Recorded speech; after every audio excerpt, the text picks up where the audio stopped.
Who put those Durians in my room?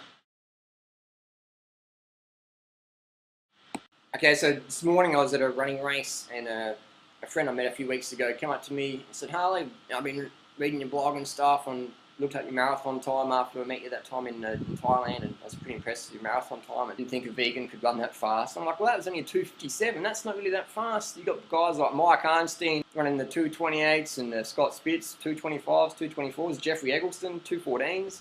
So you got some freaking fast vegan runners out there. You got sprinters like Carl Lewis, you know, one of the best track and field athlete runner in history, power athlete, Carl Lewis, vegan, gold medalist. So it works. But anyway, Thomas's question was, I do a lot of travel and I can't always find the fruit. What's a good option? You want to keep it vegan? You want to keep it low fat? You want to keep it high carb so you can have enough glycogen so you can live, work, play, live effectively, especially if you've got a family. So you said you can always get juices typically. Let's say you can't get juice. You're at business lunch or whatever, you can have your juice or you can eat before you go out. Just have a salad if if you've already had enough carbohydrates before. Never have a salad as your main meal. Have that as like a snack. You've already had a big meal of fruit or rice or whatever carbohydrates you like, and then you have your salad as just a little picky thing to nibble on. Never have a big salad just to try and starve yourself or confuse your hunger, because that never works, ever. All it does is just drops our energy the next day or the day after, and we're just like, just give me the junk food, man. I'm so freaking hungry. So always eat enough carbohydrates. Be it fruit, that's the first best choice. Second choice would be juice, bottled juice, whatever. Try and get the stuff without preservatives if you can. Sugar's not really that much of an issue. It's the preservatives and the colorings and the junk like that. Sugar's natural. Flavors and preservatives, not natural. We don't want that stuff. So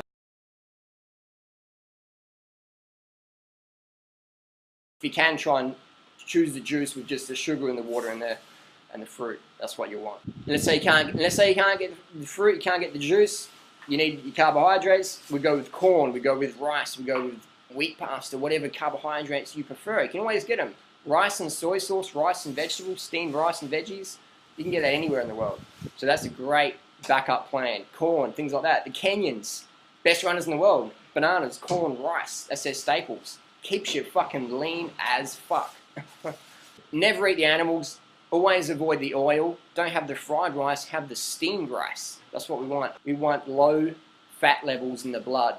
When you consume oil or animal products, your fat levels in the blood go up, your motivation for activity goes down, everything goes down when your fat levels go up. So we want low fat in the blood, low fat in the body. The fat we eat is the fat we wear effortlessly.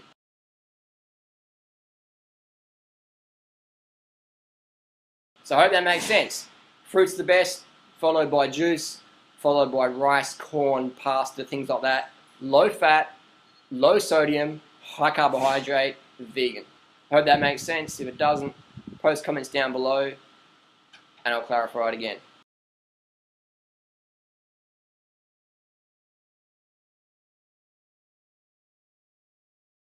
So we want to aim for 10 grams of carbohydrates per kilo of body weight per day, minimum.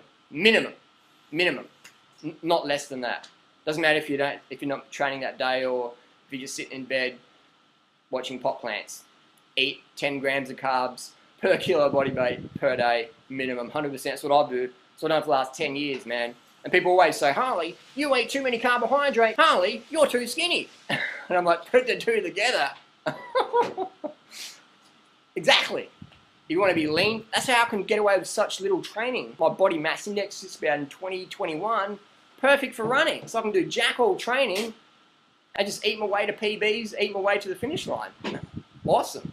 Good for your heart, good for your health, good for the planet, good for the animals. It's win-win-win. So at least 3,000 calories a day. At least. That's what we're aiming for. At least. Eat as many calories as you want from whole plant foods. And just get rid of the oil, get rid of the animal products, keep the salt low so you're not retaining a lot of salt retention, which adds weight, and people go, oh, I'm getting fat. It's like, no, you're just getting some salt on there, on your body. It looks like fat. It's not, we call it salt fat. So we want to keep salt levels low. Experiment with that.